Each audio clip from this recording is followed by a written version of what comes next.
Hello. In this video, we're going to go through some of the helpful pieces of background info and just some good historical information that will help us better understand of Mice and Men as we're reading it. So here you can see I have this nice picture of Mice and Men. Here is George and here is Lenny, who we'll meet in chapter 1. Okay, to start, this is John Steinbeck. I just want to give you a quick picture of him.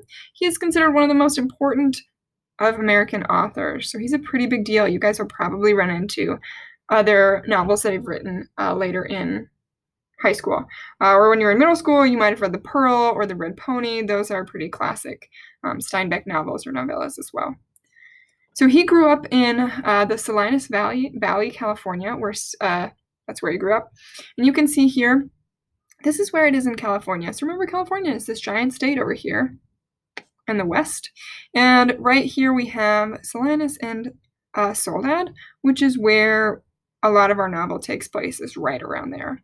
So in the summers, he would work as a ranch hand, which is the job of George and Lenny in this novel. So when they're ranch hands, Steinbeck knows all about that because he was one.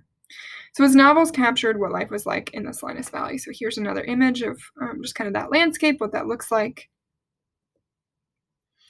Okay, with the publication of this first novella, as in a short novel, of Mice and Men in 1937, he gains worldwide recognition. So it's a pretty big deal. As you can see here, some different covers of that. So again, we have Lenny, we have George, right? You guys might have, I think you probably have a cover similar to this or slightly different. Okay, so Mice and Men is a frequently banned book. Okay, so banned books mean that it is not in a certain library, or you weren't supposed to read it in certain areas. And so what makes it so controversial, right? What makes people want to ban it and censor it?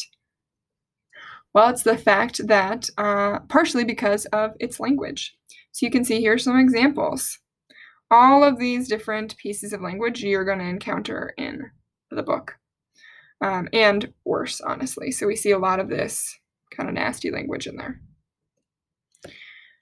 Of Mice and Men is also controversial because of the way it depicts women. So it doesn't depict women very kindly. It was a sign of the times, as well as it gives us a little bit of a look into how hard women's life was at that time.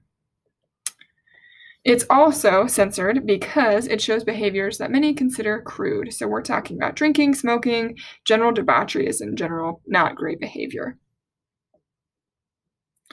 So why are we reading it? Well, it has a lot of universal themes, as in those messages that it's good for us to reflect on and learn as we go through society.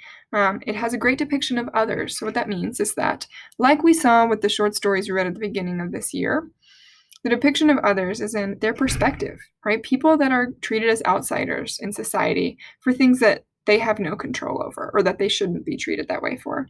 And it has a killer twist ending. So it'll really grab you at the ending. Okay, next, so this takes place in the 1930s. Okay, before the 1930s, farm life was booming in America. So you can see we have these different pictures here of what life was like at the time. With the invention of better tractors, farmers could go crazy plowing the land, and they did. Right? They didn't have to do it all by hand, so they could use the tractor. So they plowed all of the land. Unfortunately, they didn't know a lot about soil conservation. And so when the crops failed year after year because of a drought, there was nothing holding the soil in place. And what happens when loose dirt is in a big wind? We get the dust storm.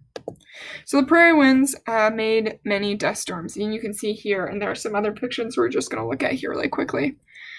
We've got this huge cloud, and actually this kind of reminds me of the smoke that we've seen in Colorado recently, but you can see these huge dust storms, and they're not smoke, this is just dust from all of the dirt from the crops that was kind of pulled up because they overworked the soil and then there was a drought. So we have this huge dust storm. And we know better now, so we're more strategic in the way that we plant crops and things like that to avoid having these huge dust storms. So they refer to it as Black Sunday on April 14th, 1935. It's the dust storm that turned day into night. Many believe the world was coming to an end because of this. So here's another one of Boise City, Oklahoma, this dust storm. You can see, just imagine this wall coming towards your house.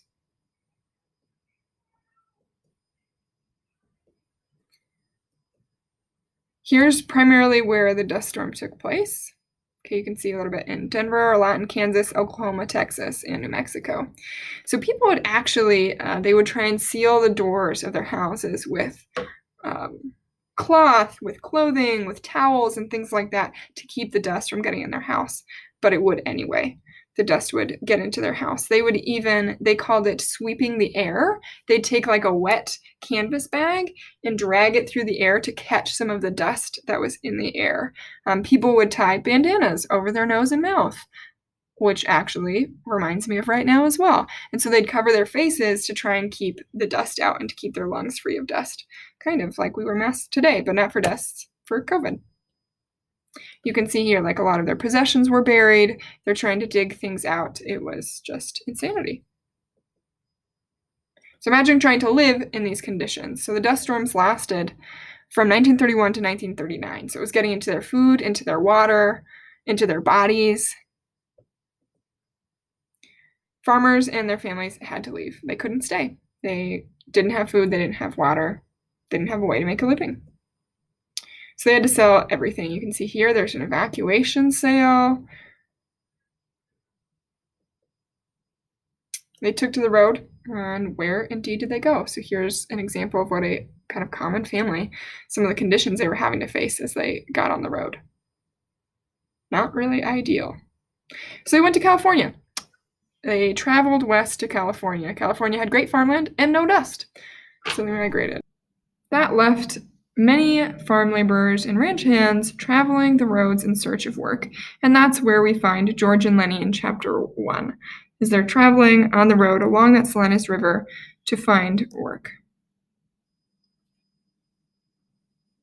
So these are the types of characters that Steinbeck writes about. So as I said, George and Lenny, these are his types of characters. You can see a picture here of what they looked like, oftentimes what they carried with them. So you can remember they talk about in chapter 1 a bindle, and it's probably their pack that they're carrying with them. So a blanket, a pillow, any personal effects that they would have with them, they would have in their little bindle and they'd carry with them.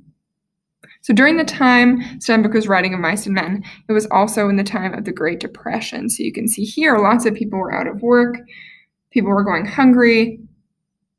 It's obviously not a great time. You can see here free coffee and donuts for the unemployed.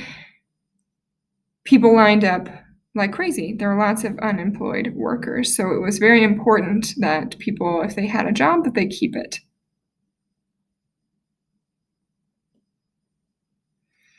Okay, so again, here's a picture. This is what I showed you in class last week. We have the picture of the Salinas River area in California. This is where Steinbeck grew up and worked on ranches. And into this area came many of these jobless men in the 1930s. So this is where George and Lenny came. And this is right around the Great Depression, so it was important that they got a job. It was important that they made the most of what they were doing. It was a pretty big deal to be able to own your own land, and they didn't at that point. And you'll know they talk about it in chapter 1 and chapter 2, their desire to own their own land. And that was a pretty far off goal, something they were really reaching for, and maybe might not ever get to because of the Great Depression and because of the Dust Bowl and all of these things that had kind of wreaked havoc on their lives. So with that, I hope you guys have a better understanding of the background knowledge and the historical context for this novel of Mice and Men. Good luck!